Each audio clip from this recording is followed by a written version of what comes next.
Pak Sulani, apa yang dimaksud dengan haji yang dimampukan oleh Allah? Oke. Assalamualaikum warahmatullahi wabarakatuh. Haji adalah salah satu ibadah yang menurut umum dipahami sebagai ibadah yang berat. Berat di perjalanan, berat di biaya begitu.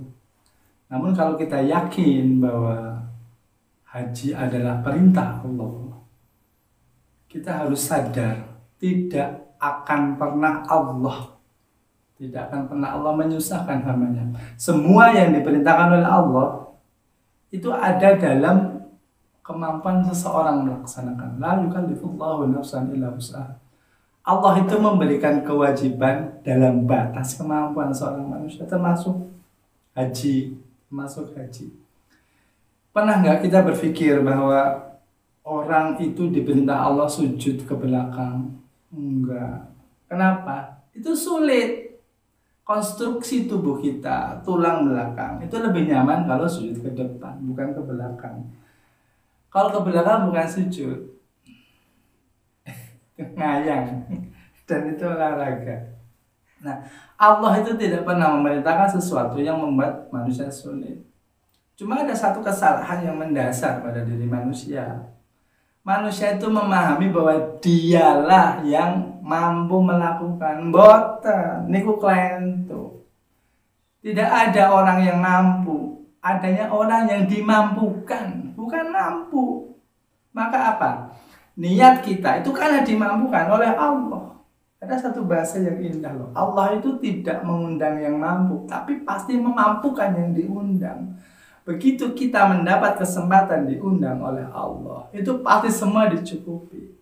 Allah nggak pernah lepaskan kita ibadah tanpa Allah menyiapkan fasilitas agar terlaksananya ibadah itu.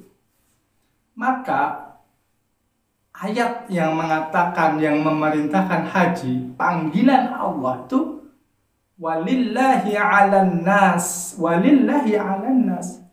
Siapakah An-Nas itu? Orang yang sudah merobkan Allah, orang yang sudah memalikan Allah, orang yang mengilahkan Allah. Itu dalam bahasa, dalam konsep Quran, Qul a'udzu bi rabbin nas, merobkan Allah, malikin nas, memalikan Allah, ilahin nas, mengilahkan Allah. Pasrah total sama Gusti Allah. Kenapa? Allah pasti memampukan. Allah sudah siapkan semua fasilitas kita. Pernah nggak kita minta mata? Enggak. Tapi karena hidup kita butuh mata, Allah kasih mata. Kita dikasih hidung, butuh nafas, kita nggak perlu bayar nafas, semua disiapkan oleh Allah. Nah, ada satu perintah, haji. Kalau itu perintah Allah, pasti deh Allah nyiapin semua kebutuhan untuk terlaksana ibadah haji. Yang terpenting jangan salah pasang. Kita ini hanya hamba, kita hanya manusia. Nah, manusia itu bukan subjek dari kehidupannya. Manusia hanya objek dari kehendak subjek. Sang maha subjek yaitu Allah Subhanahu wa ta'ala. Jadi sadar dan yakinlah bahwa ketika kita menyadari satu perintah itu dari Allah, pasti Allah memampukan kita untuk melaksanakannya, termasuk ibadah haji. Bagaimana kalau kita masih punya hutang, belum punya rumah, tanggungan kita masih banyak? Kalau kita daftar haji itu sebenarnya kita yang mampu atau Allah yang memang memanggil gitu? Banyak sih teman-teman saya juga ya, dia itu kalau dinilai sih sudah mapan gitu loh. Tapi ketika saya tanya, Anda kok kenapa tidak segera naik haji? Gini Pak, saya itu masih punya tanggungan anak kuliah, masih punya rumah masih harus melunasi kreditnya begitu loh. Sehingga nanti aja kalau semua sudah lunas, sudah selesai, oke, saya akan berangkat haji gitu. Nah, saya melihat itu kesalahan berpikir tentang rezeki Allah. Dia berpikir begini loh, Allah itu ngasih rezeki satu, kemudian manusia suruh bagi-bagi gitu. Ini suruh tak kasih rezeki satu, tuh kamu bagi, itu untuk bayar rumah, ini untuk bayar kuliah, ini untuk haji. Lah, itu satu salah. Yang kedua apa? Skala prioritas manusia itu enggak nomor satuin Allah. Dia mengatakan misalnya inna sholati wa nusuki wa mahyaya wa lillahi rabbil alamin. Tapi skala prioritas Allah tuh enggak tahu nomor berapa. Karena nomor setelah rumahnya jadi, setelah anaknya mentas. Karena sekarang nomor sedang mandi. Maksud saya begini, pengalaman kita, Allah itu sebenarnya nggak bisa dibatasi ketika Allah memberikan rezeki. Masing-masing kebutuhan manusia itu ada rezekinya. Sehingga orang Jawa mengatakan setiap anak itu bawa rezeki. Kalau anaknya satu, rezeki orang tua, anak satu. Kalau anaknya dua, rezeki orang tua, anak dua. Coba, kita punya mobil, maka rezeki bensin mobil. Kita punya sepeda, rezeki bensin sepeda motor. Kita punya sepeda motor dan punya mobil, maka rezekinya Allah kasih ya rezeki bensin motor dan rezeki bensin mobil.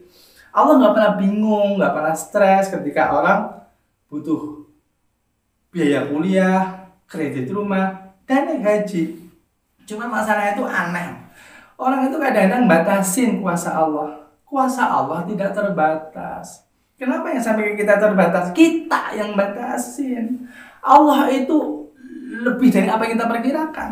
Ada satu pengalaman menarik. Ketika kami sekeluarga ingin niat naik haji. Waktu itu saya ditanya oleh istri, Pak, apa sih yang paling jenengan inginkan gitu? Naik haji, naik haji. Nah, itu istri itu senyum sama saya. Kenapa? Istri tahu banget gaji saya berapa. Bapak sadar nggak ngomong gitu? Ya sadar. Emang Bapak punya uang? Oh enggak. Kenapa nggak punya uang kok ingin naik haji? Ingin itu gratis, Bu.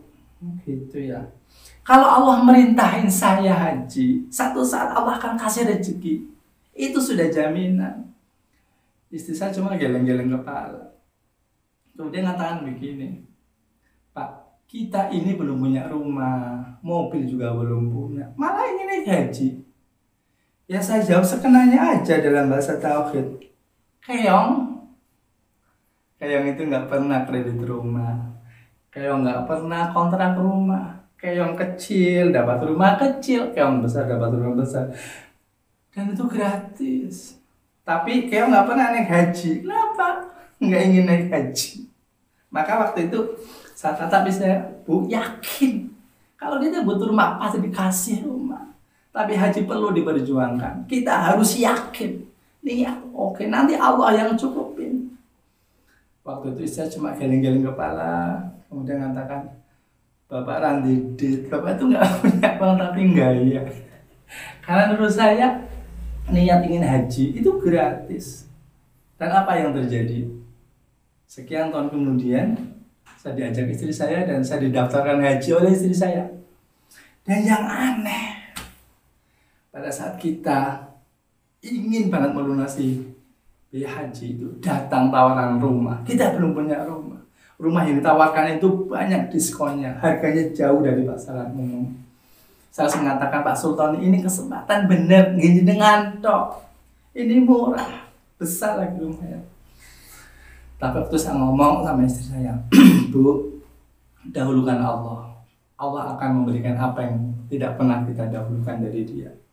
Dan apa yang terjadi?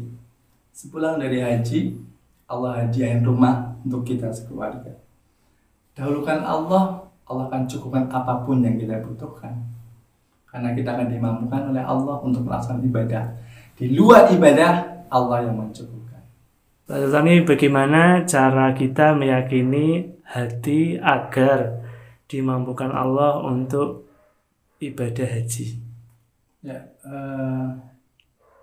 bahasa keyakinan itu pasti bahasa hati. Dalam konsep amal, itu kita mengenal satu istilah yang sangat terkenal, innamal a'malu binniyat. Jadi bangun niat yang benar, bangun niat yang yakin, bangun niat yang kita betul-betul pasrah total sama Allah. Allah nggak mau pada orang yang setengah-setengah, tapi Allah akan berikan total fasilitasnya pada orang yang total ketika dia Jangan memandang berapa isi dompet kita, jangan lagi memandang berapa gaji kita, jangan memandang kondisi ekonomi kita, nggak ada hubungannya itu dengan kemauan Allah. Saya ulangi, Allah tidak mengundang yang mampu, tapi pasti memampukan yang diundang. Yang paling prinsip, kita ingin diundang oleh Allah. Yakinlah bahwa ketika kita diundang, kita dimampukan oleh Allah. Bagaimana caranya? Mendekat ke Allah, bersungguh-sungguh kepada Allah. Yang kedua, kumpulah dengan orang-orang yang sudah haji. Jangan bertanya kepada orang yang belum haji. Mesti nggak nyambung. Coba kita bayangkan, tukang haji saja naik bubur, tukang bubur saja naik haji. Tukang bubur itu naik haji. Banyak orang-orang yang punya jabatan tinggi, malah belum naik haji. Kenapa? Itu undangan ada tukang haji, tukang bubur dimampukan oleh Allah. Kumpul dengan orang-orang positif. Jangan bertanya pernikahan kepada orang yang masih jomblo. Jangan bertanya haji kepada orang yang belum naik haji. Kumpulan dengan orang-orang yang biasa dalam taraf ekonominya, tapi dia sudah pernah haji. Kita akan bertemu dengan energi yang menguatkan kita, meyakinkan kita, dan kita akan dimampukan dengan keyakinan kita yakin sama Allah. Maka jangan pernah ragu dengan kuasa dan cinta Allah. Karena ketika kita memprioritaskan Allah, Allah akan prioritaskan kita. Lalu bagaimana nanti secara teknis untuk membangun agar hati kita itu merasa lebih yakin dan kita bisa melaksanakan haji seperti yang kita inginkan, kita mintakan kepada Allah.